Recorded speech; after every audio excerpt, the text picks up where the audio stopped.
रामपाल दास। भक्ति मर्यादा। सतनाम प्राप्ति के लिए तथा प्राप्त करने के बाद आवश्यक नियम जिनमें से एक भी नियम खंड नहीं करना है। यदि निम्न नियमों का पालन नहीं कर सकते तो सतनाम ना ले।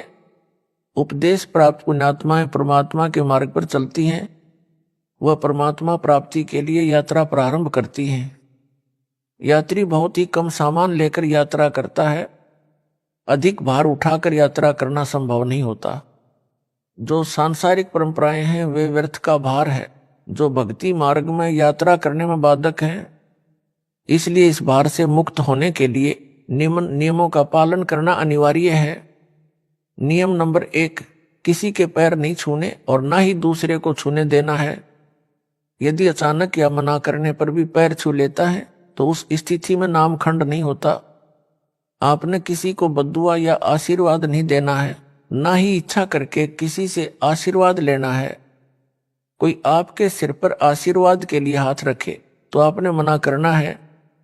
फिर भी कोई हाथ रख देता है तो आपका उपदेश सुरक्षित है, परंतु आपने आशीर्वाद व बद्दुआ बिल्कुल नहीं देनी है, क्योंकि आशीर्वाद देने से आपकी भक्ति कमाई क्षीण हो जाती है। जैसे एक पहिए की ट्यूब से दूसरे पहिए की ट्यूब में हवा डालने से आपकी गाड़ी खड़ी हो जाएगी, आपको हानि हो जाएगी।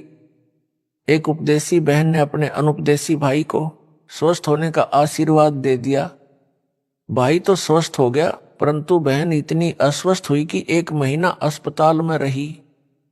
पुनः उपदेश लिया, अपनी गलती की क्षमा याचना करने पर ही वह स्वस्थ हो पाई। इसलिए सर्वस्य प्रार्थना है कि यह गलती ना करें।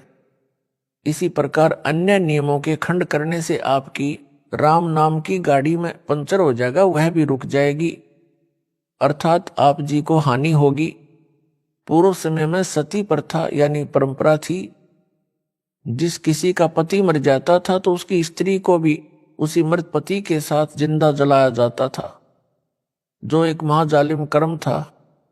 उस समय के मानव समाज ने उस कुरीति को मजबूरन मानना पड़ता था।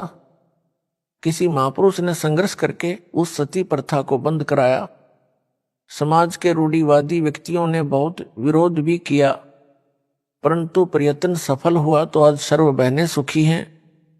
इसी प्रकार ये सर्व परंपराएं जानो जो मानव समाज पर भार हैं, इनको समाप्त करने से ही भार मुक्त हो सकेंगे तथा भक्ति मार्ग पर आसानी से चल सकेंगे।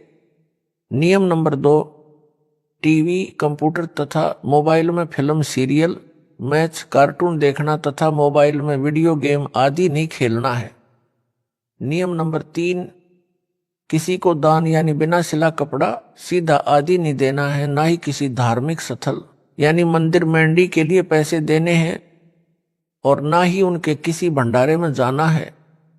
जैसे धर्मशाला गली पक्की करने, कुआं तथा तालाब यानी जोहड़ की खुदाई, खेतों के साजले, नाले की खुदाई तथा अन्य इसी प्रकार के सामूहिक सामाजिक कार्यों के लिए पैसे दे सकते हैं। नियम नंबर 4, माथे पर तिलक ना लगाना है और ना ही लगवाना है। भात में पटड़े पर नहीं चढ़ना है। गले में माला नहीं डलवानी है और ना ही डालनी है, और ना ही किसी की झोली में पैसे डालने या लेने हैं। यदि दोनों पक्ष उपदेशी हैं तो विवाह केवल असुर निकंदन रमणी करके साधारण विधि से करना है तथा भात परंपरा को समाप्त करना है। नियम नंबर 5, कोई त्योहार, जागरण, मुंडन, धार्मिक अनुष्ठान, जन्मदिन, छठी आदि नहीं मनाना है, ना ही उसमें जाना व सहयोग करना है। नियम नंबर 6, किसी को दुआ या बद्दुआ नहीं देनी है।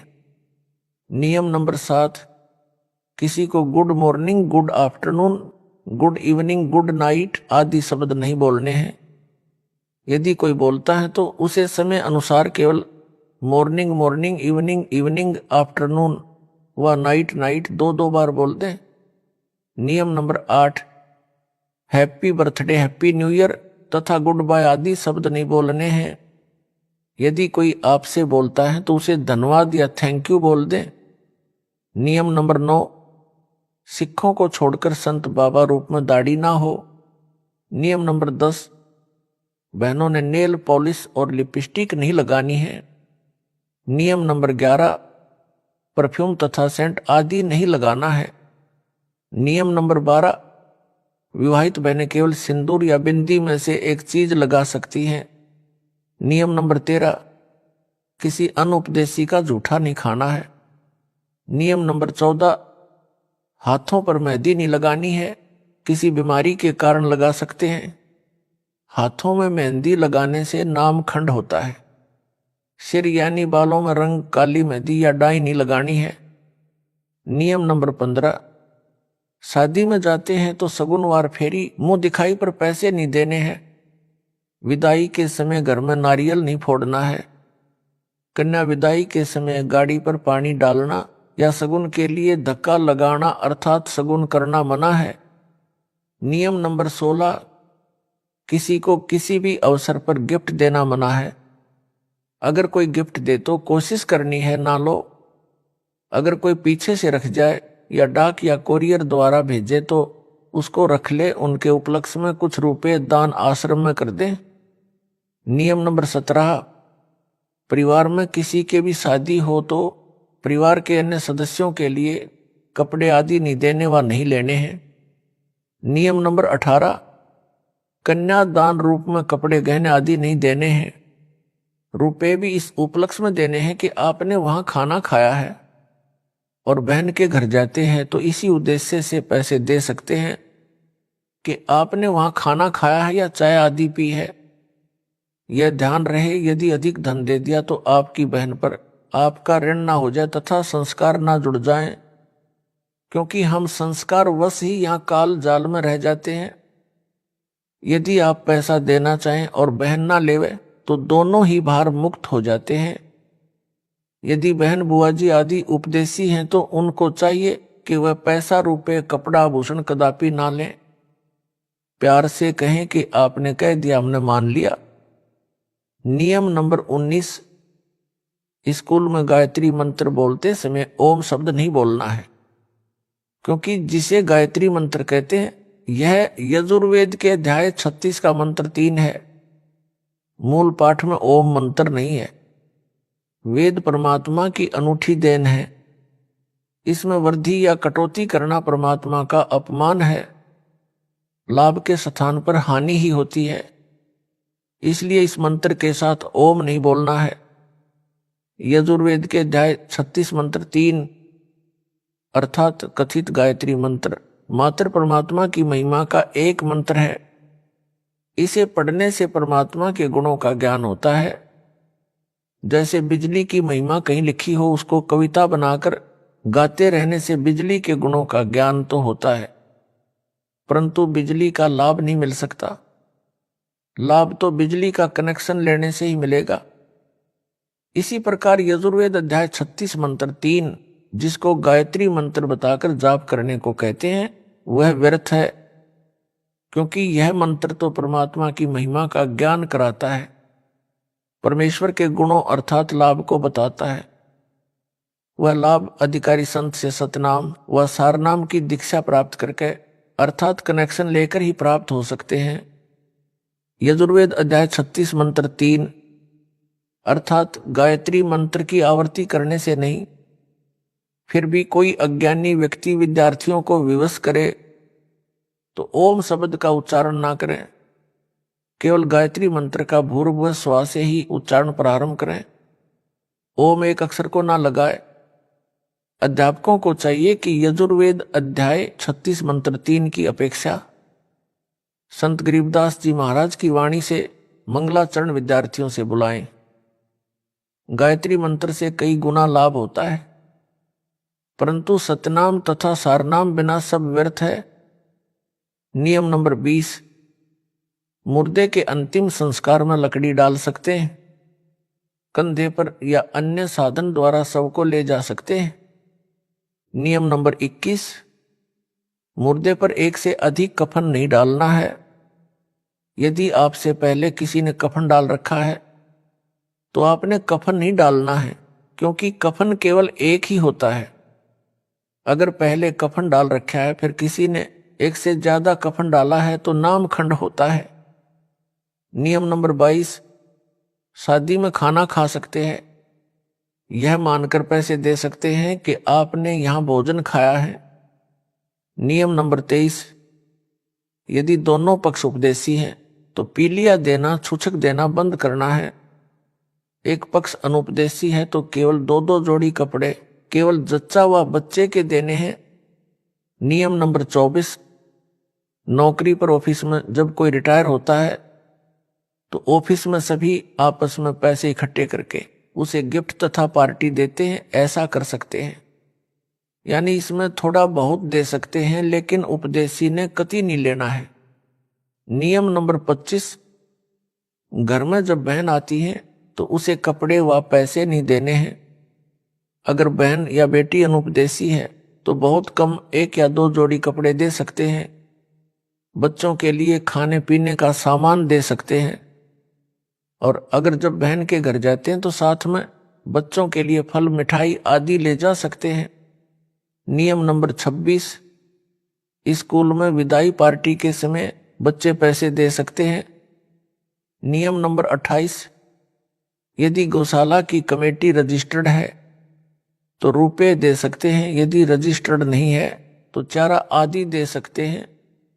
नियम नंबर 28, शादी की मिठाई कोई घर में लेकर आए तो और कुछ शादी के नाम के कार्ड के साथ मिठाई लाते हैं तो हृदय से मना करें। फिर भी कोई रख जाए तो खा सकते हैं, उसके बदले में कुछ रुपये आश्रम में दान कर दें, आप पर भार नहीं रहेगा। उपदेशी भगत ने समाज में किसी के विवाह में भी भोजन खा रखा है, उसके लिए विवाह के दिन से कुछ दिन बाद मिठाई व भोजन करवा सकते हैं। यह छूट केवल एक बार है, आगे से विवाह में मिठाई बनाने की परंपरा बंद है, सामान्य भोजन बनाए। नियम नंबर 29, भगत भाई आपस में उधार सामान एक दूसरे से ले सकते हैं, और अगर आपस में एक दूसरे के घर आते जाते हैं तो बच्चों के लिए खाने पीने का सामान ले जा सकते हैं। नियम नंबर 30, भाई या बहन की आर्थिक स्थिति कमजोर हो तो आर्थिक या अन्य मदद उधार रूप में कर सकते हैं। बहन को चाहिए कि उस पैसे को लौटाए जिससे उस पर भार नहीं बनेगा। यदि बहन या भाई धन लौटाने में असमर्थ है तो भाई कभी बहन पर तथा बहन भाई पर पैसे लौटाने का दबाव ना बनाए। नियम नंबर 31, लड़की की शादी में माता पिता अपनी लड़की को 4 जोड़ी कपड़े दे सकते हैं, पैसे नहीं। अगर लड़के की शादी में लड़की वाले बगैर नाम वाले हैं और वो अगर जबरदस्ती अपनी लड़की को कुछ देना चाहे तो इसी प्रकार लड़की की शादी में लड़के वाले अनुपदेशी कुछ मांग करें तो स्पष्ट मना कर दें, बिल्कुल नहीं लेना देना है। नियम नंबर 32, जिन लड़कियों का विवाह होता है वे जिन कपड़ों को पहनकर विवाह मंडप अर्थात रमणी में बैठें उन्हीं कपड़ों में अपनी ससुराल जाएं, अन्य पोशाक ना बदलें। किन्हीं परिस्थितियों में बदलनी पड़े, जैसे मिट्टी लग जाए, गीली हो जाए या अन्य कारण से खराब हो जाए तो बदल सकते हैं, अन्यथा नहीं। सुनने में आया है कि कुछ बहनें रमणी में विवाह के समय सामान्य पोशाक पहनती हैं, बाद में तड़क भड़क वाली पोशाक पहनकर ससुराल जाती हैं। वह मर्यादा के विरुद्ध है। विवाह के समय जैसी भी नई या पुरानी पोशाक पहन रखी है उसी को पहनकर ससुराल जाए। अन्य या उपरोक्त परिस्थितियों में पोशाक बदली जा सकती है।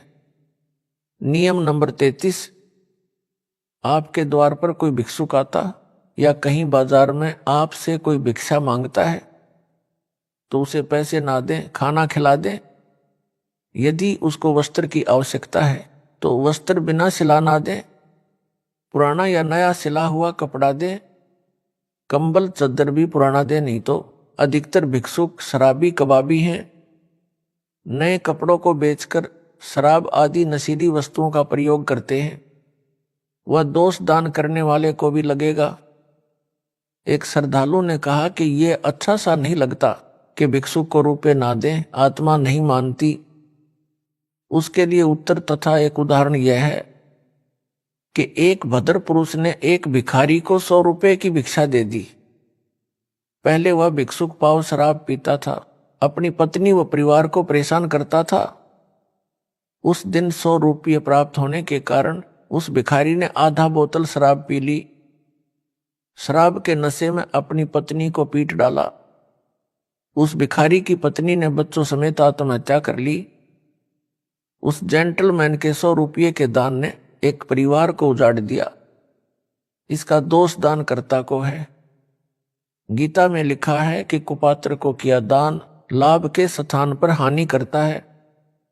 कबीर परमेश्वर जी कहते हैं, गुरु बिन माला फेरते, गुरु बिन देते दान, गुरु बिन दोनों निष्फल हैं, पूछो वेद पुराण। नियम नंबर 34, किसी भी नियम के खंडित हो जाने पर आपको परमेश्वर से मिलने वाला लाभ बंद हो जाएगा।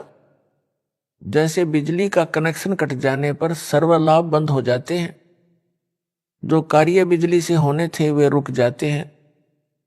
इसी प्रकार परमात्मा की शक्ति से जो आपको तथा आपके परिवार को लाभ मिलना था वह रुक जाता है।